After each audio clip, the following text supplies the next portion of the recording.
So I'm here looking at the pyramids now, and this is the Guimar pyramids, and there's a bit of controversy surrounding them. Thor Heyerdahl, the Norwegian explorer and anthropologist, he believed they were a good indication for transatlantic travel by early peoples, and he thinks they're a little similar to pyramids found in Central America, like the Mexican pyramids, and they might actually come. The idea might come from people in Egypt, for instance, that have built pyramids there, and bringing those two ideas together, he believed that some early papyrus type boats or so could have crossed the Atlantic. And here, let me turn. Here it is. The beauty here is the Guimar pyramids, and here we'll zoom in a little bit. So they are not quite like the Egyptian pyramids, and they're also not entirely as big as the Mexican pyramids. And I've visited them a few years ago, at least one major pyramid complex, but they do look a little bit similar in architecture. They have these terraced shapes, and here we have a larger pyramid structure with many terraces. Now, there is a bit of a controversy about those pyramids. There's a bit of a controversy about those. And while Thor Heyerdahl wanted them to be ancient, i.e. Predating the Spanish conquest from maybe about 1,000 years ago or even older, some other people today certainly believe that these may not be quite as old. And there was a research project from La Laguna University, and they dug into the substrate, and they believe that they are only about 100 or 200 years old. So let's move a little bit closer to them. The story is that the archaeologists, they dug out a little cave from under the pyramids, and there was guanche material inside the cave. And this material was dated, and it was dated to about the year 640 or 650. So this Guanche settlement that was under the pyramid, that's certainly real and old, but it doesn't actually date the pyramid. So while some people argue it gives the pyramid sort of a little bit of an ancient flavor, the reality is this was actually under the pyramid. So this is not a direct date of the pyramid.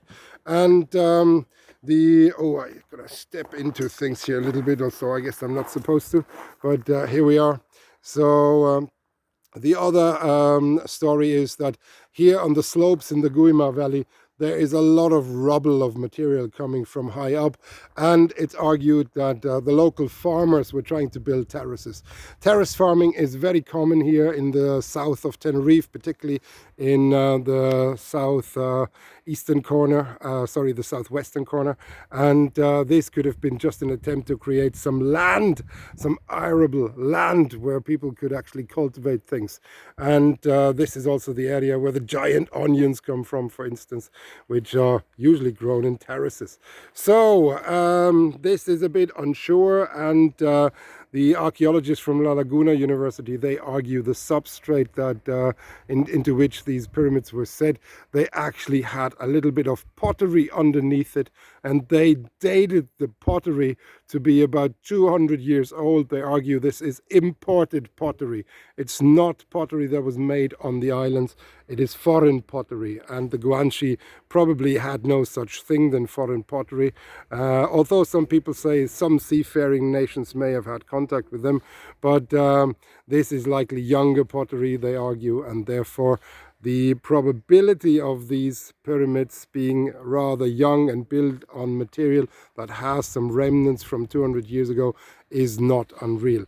The other intriguing feature is there is a lot of stone on stone construction, and this is actually something the Canary people still do to this day.